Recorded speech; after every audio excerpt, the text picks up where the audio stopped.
उमा जी की बहू पिंकी को गप्पे मारने की बहुत आदत थी। वो जब भी किसी के बारे में बातें करती तो बड़े बड़े गप्पे फेंका करती। आसपास के सब लोगों को पता था कि पिंकी बहुत बड़ी गपोड़ीबाज है। लोग उसकी बात पर विश्वास नहीं किया करते थे, लेकिन हाँ, उसकी बातें सुन सुनकर हंसते बहुत थे। अरे बहू, पड़ोस वाली शर्मा जी है ना, उनकी बेटी का जन्मदिन है, तुम भी चली जाना। ठीक है मम्मी जी, ये तो बता दो गिफ्ट में लेकर क्या जाना है। अरे लेकर क्या जाना है, 250 का लिफाफा दे देना, बस काफी है। अरे मम्मी जी, अच्छा लगेगा क्या? पड़ोसी है हमारे, हमें कुछ बड़ा लेकर जाना चाहिए। अरे बहू, इतना काफी है। जानती हैं आप, मेरे मायके में जब पड़ोस में किसी की बर्थडे होती थी ना, तो मम्मी कुछ ना कुछ गोल्ड का ही देकर भेजती थी।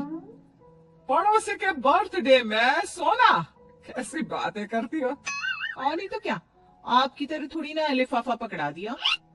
पिंकी शर्मा जी की बेटी के जन्मदिन में चली जाती है। अरे आज तो बड़ी सुंदर लग रही हो साड़ी में।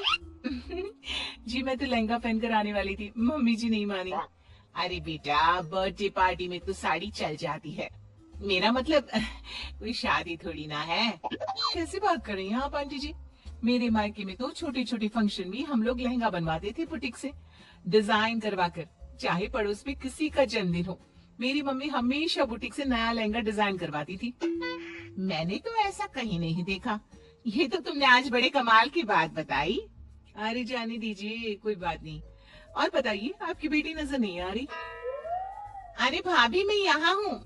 ये देखिए मेरा ड्रेस कैसा लग रहा है।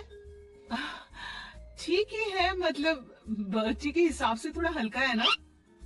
अरे भाभी, इतना सुंदर गाउन पहना है मैंने। मैं ना शादी से पहले अपने बर्थडे पर हमेशा जरी वाला लहंगा पहना करती थी। यही मैं तुम्हारी मम्मी को भी बता रही थी। इसके बाद केक काटने का प्रोग्राम शुरू होता है। सब लोग इकट्ठे हो जाते हैं। शर्मा जी की बेटी का केक देखकर पिंकी से रहा नहीं जाता। उसके अंदर का गपोड़ी बाज बाहर निकल कर आ जाता है। अरे इतना छोटा सा केक! अरे बेटा, मेहमानों के हिसाब से ही है, जितने लोग इतना बड़ा केक। आंटी जी, कम से कम 4 या 5 मंजिल वाला केक तो बनाना चाहिए था। आपकी बेटी का बर्थडे रोज रोज थोड़ी ना आता है। मेरे बर्थडे पर हमेशा पापा 4 केक बनवाते थे। सारे केक 4-4 मंजिल के होते थे। वहां पर सारे लोग उमा जी के मोहल्ले के ही थे और वो पिंकी के गप्पे मारने की आदत से अच्छी तरह वाकिफ थे। इसलिए सब लोग उसकी बात सुनकर हंसने लगे, लेकिन किसी ने पिंकी से कुछ नहीं कहा। एक दिन सुबह सुबह पिंकी ने अपनी सास से कहा, मम्मी जी, मेरे मम्मी पापा मुझसे मिलने के लिए यहाँ आ रहे हैं। अरे वाह, ये तो बहुत अच्छी बात है। उनके आने की तैयारी करो, अच्छा अच्छा खाना बनाओ। वैसे कब तक आएंगे? मम्मी जी फ्लाइट से आ रहे हैं, कल शाम को 4 बजे की फ्लाइट है। फ्लाइट? लेकिन बेटा, तेरा मायका तो यहाँ से 2 घंटे की दूरी पर है। तेरे मम्मी पापा फ्लाइट से कब से आने लगे? अरे मम्मी जी, आपको पता नहीं है, मेरे मम्मी पापा ना आधे घंटे की दूरी के लिए भी फ्लाइट का टिकट बुक करवाती है। अरे गप्पे थोड़े कम मारा करो बहू। कोई फ्लाइट से तब आएगा ना जब यहाँ पर एयरपोर्ट होगा। तुम्हारी मम्मी क्या उड़कर आएगी घर में? अरे हाँ मम्मी जी, मैं तो भूल ही गई थी।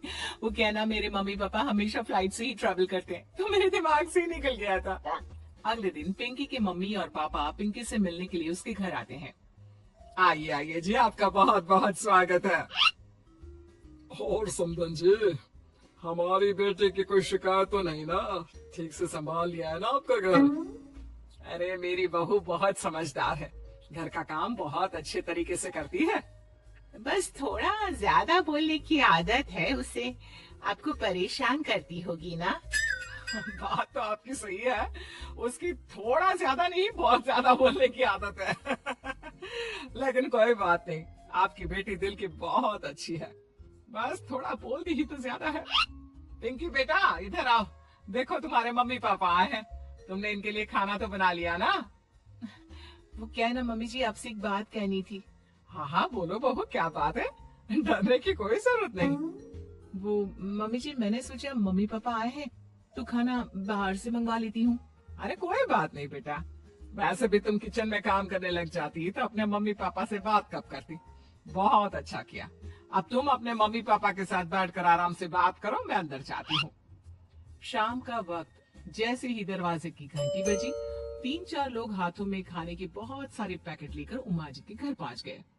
अरे भाई कौन है आप लोग? लगता है गलत पते पर आ गए। नहीं माँ जी, हम तो खाने का ऑर्डर डिलीवर करने आए हैं, यहीं से बुकिंग मिली थी। अरे नहीं, आपको कोई गलत फहमी हुई है।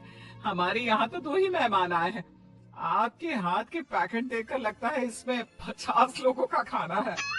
माँ जी आपने सही समझा, खाना तो इसमें 50 लोगों का ही है, क्योंकि हमें ऑर्डर यहीं से 50 लोगों का मिला है। अरे लेकिन इतना सारा खाना, कहीं मेरी बहू ने अपनी गप मारने की आदत के चलते ऐसा तो नहीं कर दिया? ये खाना आप रख लीजिए और हमें हमारे पैसे दे दीजिए। अच्छा वैसे कितने का बिल बना है? ज्यादा नहीं, बस 10,000 दे दीजिए। उन लोगों की बात सुनकर उमा जी पिंकी को आवाज देकर वहाँ बुलाती है। जैसे ही पिंकी वहाँ आती है, खुश होते हुए उन लोगों को वहाँ पर खाना रखने के लिए कहती है। अरे इतना सारा खाना क्यों मंगवाया बहू?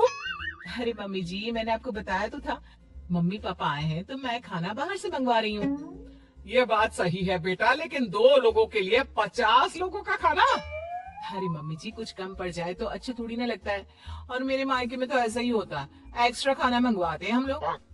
तभी पिंकी के मम्मी और पापा वहाँ पर आते हैं। अरे बेटा, एक्स्ट्रा खाना मंगवाने का मतलब ये थोड़ी ना होता है कि 2 लोगों के खाने के लिए 50 लोगों का खाना मंगवा लो। और बेटा, तुम्हारी गप मारने की आदत के चलते 10,000 का बिल आया है, तुम्हें नहीं लगता ये गलत है? देखो बहू, बढ़ा चढ़ाकर बातें करना अपनी जगह, लेकिन इतनी बड़ी बड़ी फेंकना भी गलत है ना। पहली बात तो इतने सारे पैसे लगे, और दूसरी बात खाना वेस्ट होगा। आप लोग ठीक कहते हैं, मैं आज के बाद अपनी इस आदत को कंट्रोल करने की कोशिश करूंगी और अब से गप थोड़ी कम मारा करूंगी। पिंकी की बात सुनकर सब लोग हंसने लगे।